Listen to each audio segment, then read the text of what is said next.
But today we have a special guest. He's going to introduce himself, but as usual, my name is Peter Lusaya, your host, and I am Father Angelo Munduni Dema. Okay, apart from that, then we have our guest. So thank you very much for inviting me. My name is Dr. Peter Baofu. I'm an American visionary, an author of more than 180 different books in all fields of knowledge, the natural sciences, the social sciences, the humanities, and the formal sciences in all fields of knowledge in relation to the mind, culture, nature, and society, which means that I have engaged in more or less every single topic that you can imagine. And I have proposed more than 145 different new theories and visions of the human future, including some unified theories of everything.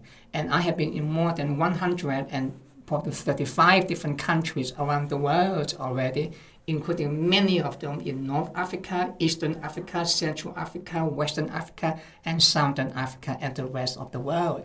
And today's world, we are having different issues. Burning issues right now is about what is happening in Gaza. A lot of people are being killed, and a lot of things are happening there. What is your perspective about the issues which is going on? In the case of the current situation in Gaza between the Palestinians and Israel, I do not side with both of them. I think that both of them are responsible for the outbreak of violence. You can go either way back to history. I think that there could not be any peace on earth insofar as there's no major international resolution of the conflict in such a way that is impartial. Because right now the U.S. have been very pro-Israeli and has not been very conducive in terms of providing a long-term solution. That's why the Palestinians, even right now, more than 60 years now, still do not have a state. But Israel have a state. Israel has been bombing many of them to hell. The Palestinians, they are poor. Those fight the Hamas. What kind of weapons do they have? They send all these rockets. Many of them land in nowhere. But when Israel fight back, precision strike, they kill so many people. So, but on the other hand, Hamas is also part of the problem too. So I don't side with either side and look at the infighting between the Hamas and the Fatah. That's also one of the major reasons that the Palestinians have not been able to establish a state because they disagree among themselves. They fight among themselves. And they also engage in a lot of violence against Israel too. So I think that both of them are responsible for the outbreak. I think that what we need is not the same old thing again, but we need some kind of international settlements and resolution by other powers come in so that we can engage in an impartial resolution. Right now, there's none. There will be no peace in the Middle East insofar as the U.S. continues to favor Israel. With that, you think the idea of the two-state solution, yes. You think it is really feasible? Because yes. A lot of proponents proposing that, and nothing is taken.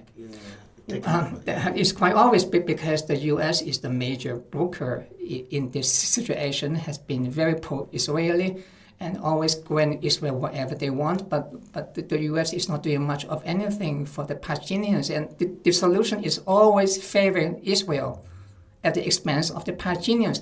In fact, what the Hamas is doing is also self-destructive too, but they are so desperate. They have been under occupation all this year. They have been living like hell in Gaza. They have nothing to lose. Israel is ordering many of the Palestinians to evacuate within 24 hours. Where do they go? They're under blockade. They cannot go anywhere. So this is just a symbolic kind of notice, kind of soft power protest. In reality, where do they go? Many of them do not have homes. Where do they go? Okay, what do you think about United Nations? Is it capable of solving the... No, the United Nations has no... The United Nations is a broken international organization because it's dominated by the Security Council, the 5 permanent members, and they are not agreeing with each other, and insofar as one of them can veto, the other one the rest cannot do much of anything. And that's why the United Nations have not been able to help establishing the two-state solution, because the U.S. and Israel, in this case, on one side, and on the other side you have some others. I do think that the international resolution is not by the United Nations. I do think that other major powers, including now that China, can come in. China just mediated a peace kind of resolution between Iran and Saudi Arabia.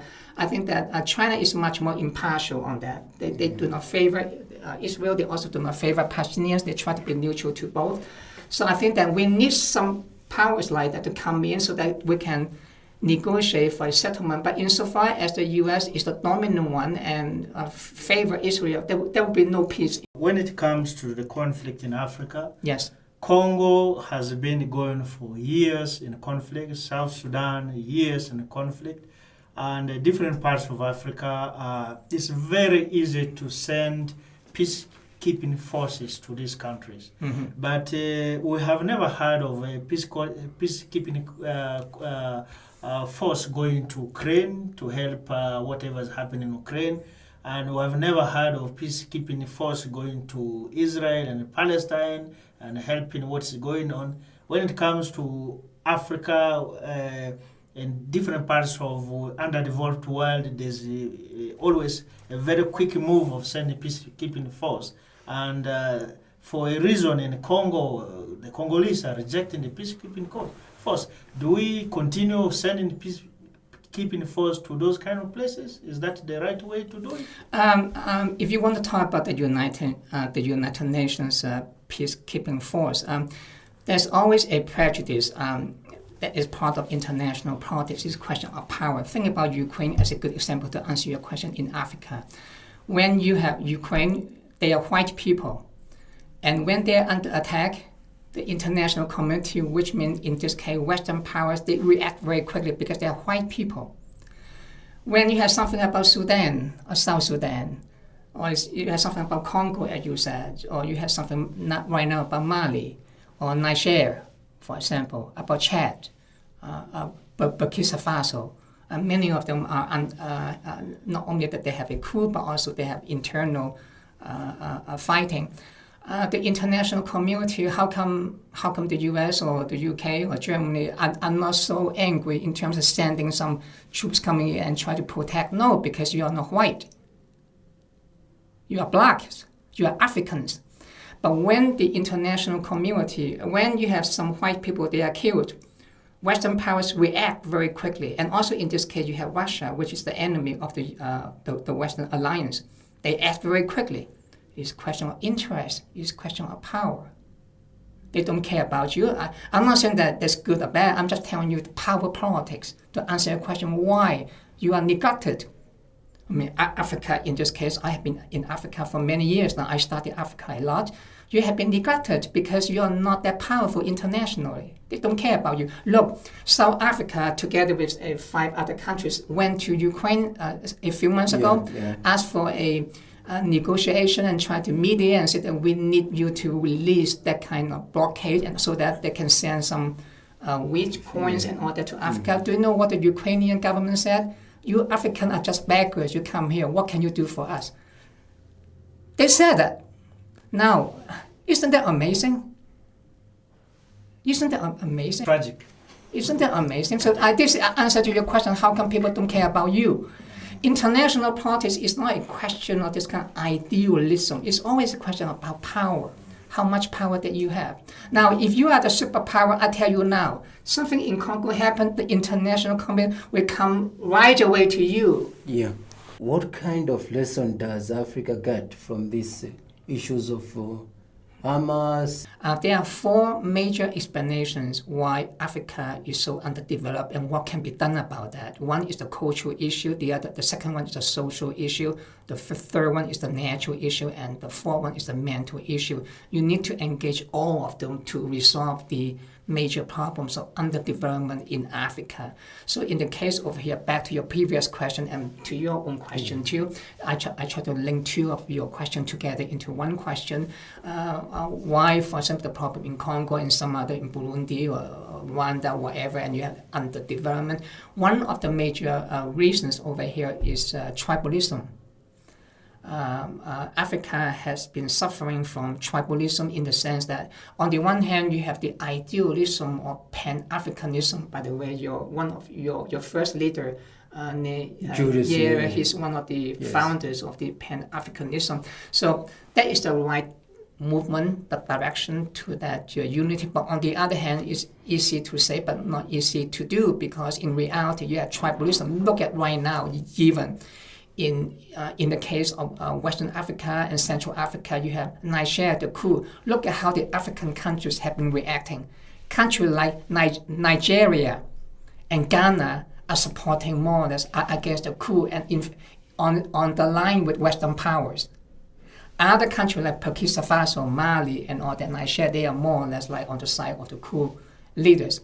Why do you have this kind of division? Well, you see that? You have there's something about now in Gaza. Look at Kenya. Kenya now is condemning Hamas. But on the other hand, you have some other African countries. South Africa is supporting the Palestinians. Why? You see, Africans are not united. Why do they pursue that? Because they have their own interests, they have their own ideologies. Kenya, for example, is courting the Western powers because they have courting foreign direct investment and some of the foreign aid from foreign powers, in this case, Western powers. Western Africa has a long history of anti-apartheid movement, and they are always siding with the Palestinians against oppression. They consider what's happening now in Gaza is apartheid by Israel against the Palestinians, and they are very sympathetic because we went through this ourselves. Now see that divisionism. Yeah. So you ask, how can you overcome that? How can you overcome the African underdevelopment? My answer is there are 4 categories of explanation why. I just give you one example. Those are more or less the cultural explanation, but there are many other issues that we can discuss, that that we can go more deeply, and I have solution to all of them because I have written about all of them. The biggest problem for me, it is nepotism. Nepotism in the sense that people who have the powers, they cling together, and to a point that also the influence of the power brokers, those who do development practice in Africa, especially let's say in a particular country, if there's gonna be a foreign aid, who signs, and how the signing is communicated. For example, Tanzania, we have a very sensitive issue to talk about the ports, the people involved who signed, the consultations that were done, the power holders above. This happens almost everywhere. You find in the Congo, you find there's a mining industry, mining field done. You find who signs, how is it communicated. It's more to do with the influential and the affluent, the political people who hold the power. The tribe is used as like to clap hands, like, okay, this man is from our tribe, we support, but honestly, in a way, it's more to do with the big source. And in Africa, that is another major problem, that's about corruption. The social structure in Africa, there are a lot of different groups.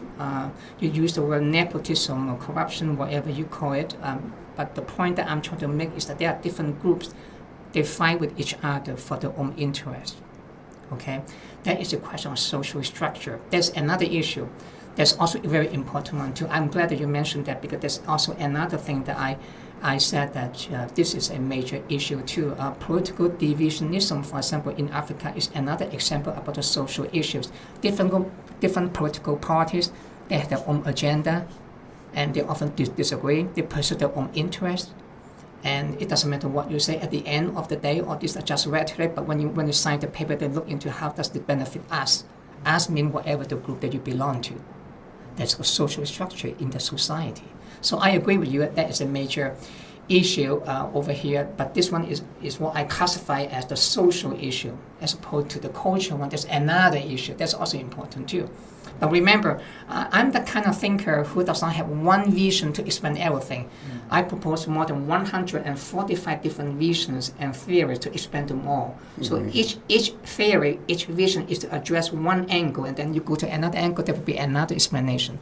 So I'm glad that you mentioned there's another issue that's very pervasive about Africa. Now let us talk about the issue of climate change. In the case of climate change, I think that that's also a very important issue. It is not affecting only Africa, the rest of the world. I was interviewed again many times on this issue. Now, Kenya, whatever that might be, there are different solutions but also challenges. And the question that you asked is about should you copy the West? And my answer is no.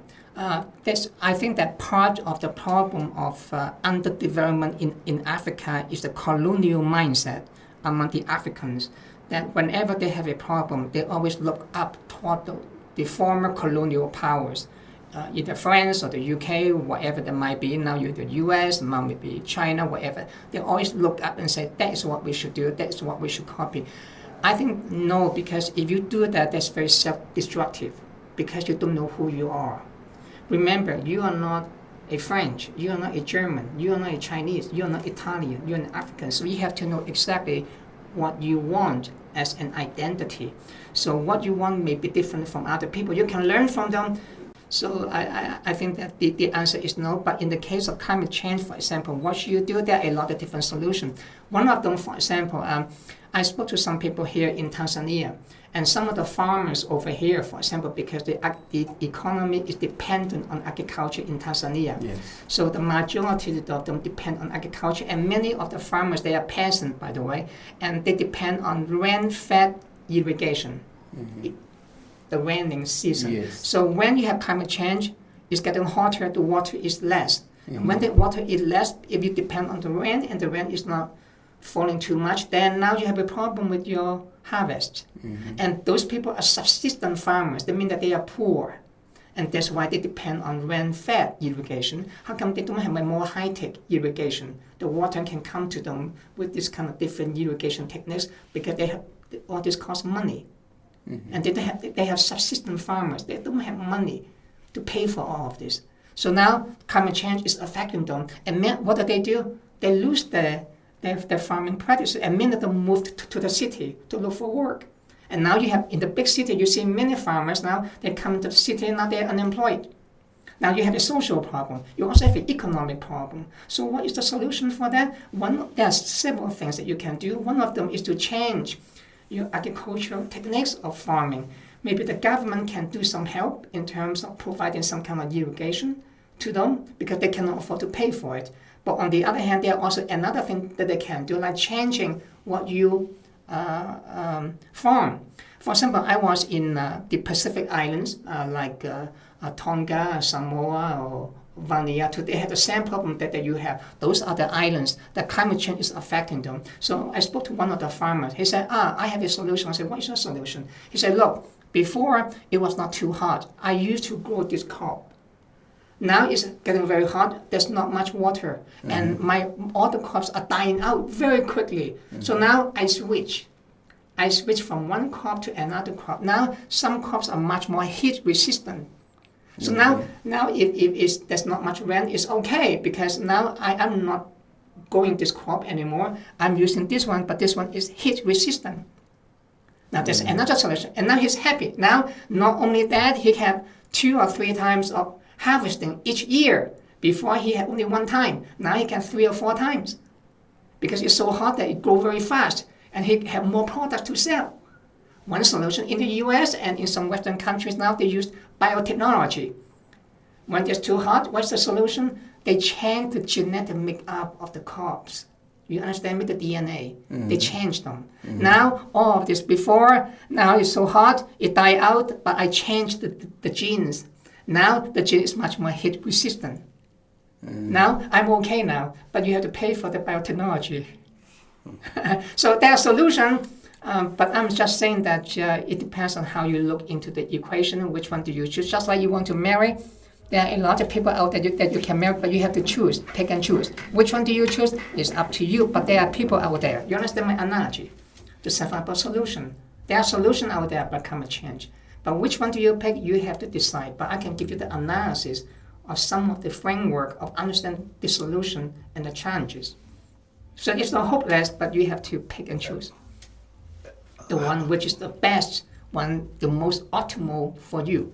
Mm-hmm. What do you say about selling of rights of carbon emission, where those who have already engaged in heavy industries will be very happy to sell their rights of reducing carbon emissions to countries that are ready to buy them, including African countries? Let me give you an analogy. Nowadays, because of the climate change and the fight against the carbon emission, and different countries, let's say in the EU, for example, different countries are given a quota. Each year you can only have so many emissions. So some countries like Germany can emit more. They have to emit because their economy is much more powerful. Smaller countries like Latvia or Estonia and all that, they are tiny. They don't produce too much. So they sell the quota to Germany. They say, okay, I sell this quota to you. From before you may have 500, now I sell 200 to you. Now you have 700 to emit this year. That I will emit less. But since I do not emit much of anything, 200 less is okay with me. So if you pay me whatever, you can negotiate. That is fine in a way, but that's not a long-term solution because sooner or later your own country too will grow. And then you will discover that you have to emit more too. Now, another solution is go to alternative, the solar power or wind power or some other power, which are renewable energy sources.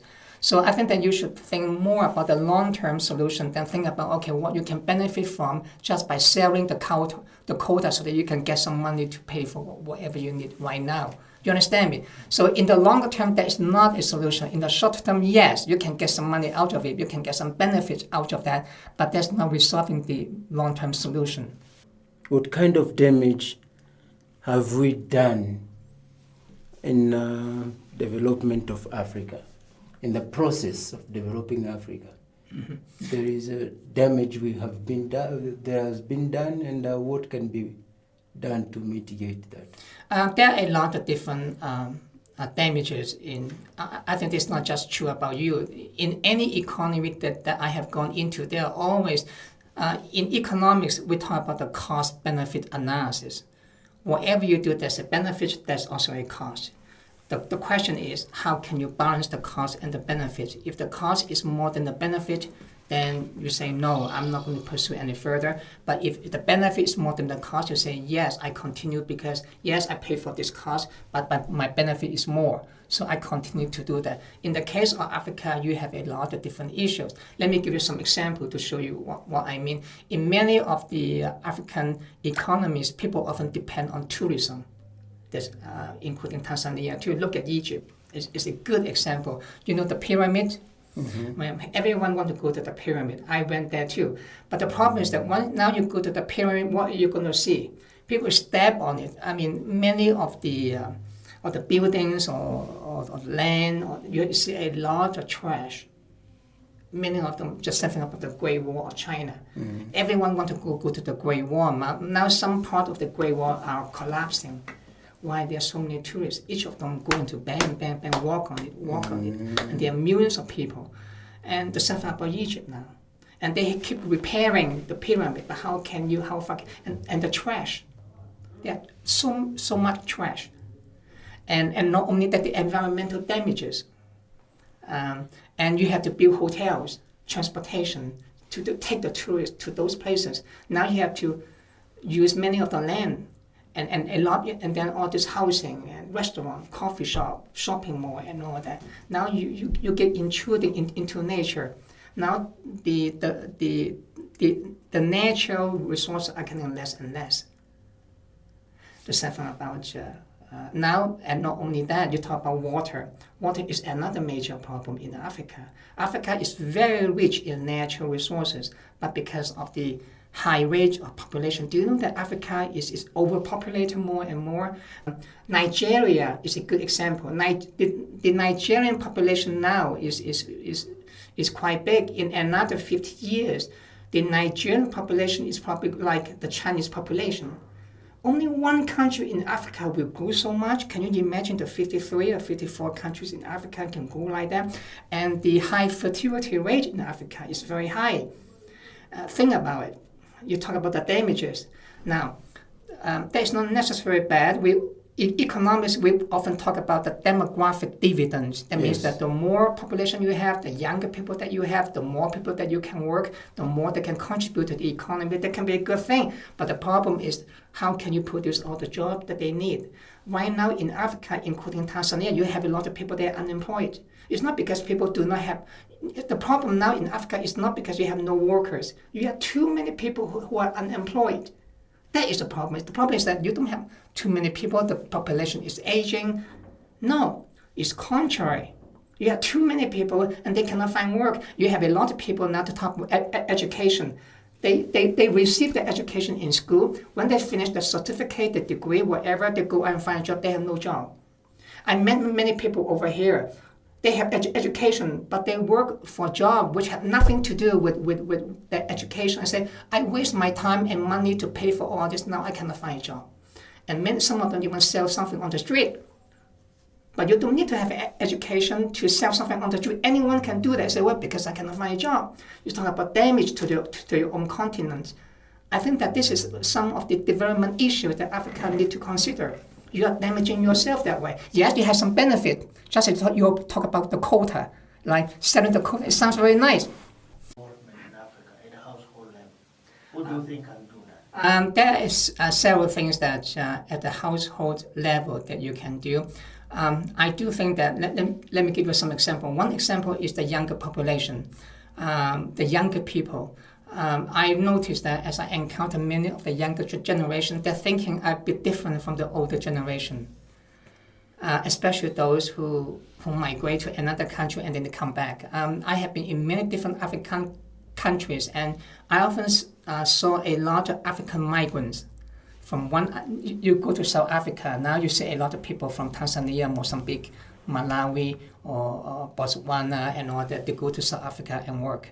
And now then they come back to Malawi or Tanzania, Mozambique, wherever, and come back. But when they come back, they do not just come back. They come back with some new ideas because they went out and they saw, oh, I saw this in Germany, I saw this in South Africa, I saw this in Egypt. No, they don't behave like that. Oh, they do this and do that. Maybe we should do that too. So the younger generation are different from the older generation. The older generation, they have been here for a long, long time. Many of them have never been outside. The younger generation, they go outside for work, for study, for marriage, for whatever they do, they come back. And when they come back, they have some new ideas. And then because they can't see a dollar, do we still stick to that idea of like when you are describing, I do write projects, you describe the population, one of the things, the best is to say, they live $1 per day. I have been in many African countries. If you look into the official data, especially those supplied by the Western powers or the United Nations, because many of them are dominated by Western powers, and you could imagine that Africa must be very poor. They must have nothing to eat. But if you go to Africa, everywhere people are very fat. In fact, they are even bigger than I am. So if they have no money to eat, how can they be so big and so fat? That means that something is wrong with the official data. The data doesn't make sense. In fact, many of them have something to do that they ignore purchasing power parity. $1 in America, you cannot buy much of anything. $1 in a village in Africa, you can buy quite a lot. In fact, you can even buy more than 1 kilo of rice. Okay, in America, $1 you can buy 1 kilo of rice. Are you crazy? So many years ago, I remember that I was in a village in China. I buy a pair of shoes, 25 cents. Gender equality. that is being marketed across the world. Sometimes it becomes as a policy. Uganda is losing funding from global donors because Uganda has taken a stance, a very strong position away from recognizing people who are gays and lesbians. What is your position? Should we sell these ideas to people who don't know about it? Should we say what happens in America, Europe, or whatever in terms of gender equality and the stereotypes should be the same thing that happens in rural Tanzania? Let me first by saying that I do not favor either side. It's the same question about Gaza or about the Ukraine and all that. I always said that I don't side with either side. But my point over here is that be careful about those value judgments because they are very Western-centric. And there are some good reasons for that. One reason is what I just said in the context you asked about Congo and all that. Why do they ignore you? Well, because you don't have the power. They are much more powerful than they are. If you look into human history, all the major powers, when they are dominant, they exert their cultural values on everyone else. They impose on them, whether you like it or do not like it, because they are the imperial power. Why did they colonize you? Remember the colonial legacy? Why? How come you did not colonize Europe? They colonized you because they are much more powerful than you are. Do they care about you? No. There's something about homosexuality, the value judgment. Now their values, in this case, the Western world is much more individualistic. In Africa, the value system is much more collectivist. People are not so individualistic as you are, let's say, in America or in Finland. And when you have a very individualistic culture, people often talk about me, me, me, me, and me. So if I am a gay or lesbian, whatever that might be, you have to somehow accept my individualist assertion. But in other African countries, for example, or in Asia and in Latin America, the culture is much more collectivist. People don't think in terms of one person for the entire group. That's why you talk about Uganda, for example. One of the major arguments by Uganda, the president, is that the reason we object the Western imposition is because many of those values are very individualistic. And we African, we don't think like that. We think about the totality, and that's not good for our community. So this is a question of clash of different values and beliefs. So, and they will impose on you. But can you impose your African values on America, on Italy, on France? Can you tell them tomorrow and say, no, I think question, that maybe you should go to London tomorrow or go to Italy, go to Washington, D.C. and New York and say, oh, excuse me, I think that you should reject all these homosexual values or we will cut off aid to your own country. Now you should stop all this racism against Africans in America or in London or in Paris, or we should send the Marines in. Can you do that? The answer is no, because you don't have that power. But they can do the same thing to you. They can say, yes, you don't do that, your foreign aid, cut off, nothing. So can you pay for it? If you say, no, we don't need your aid anymore, we become self-reliant, okay, that's okay, the resolution. But many of those people, like your Kenya is a good example. Kenya is supporting the U.S. on behalf of Israel. Why? They need money from Western powers.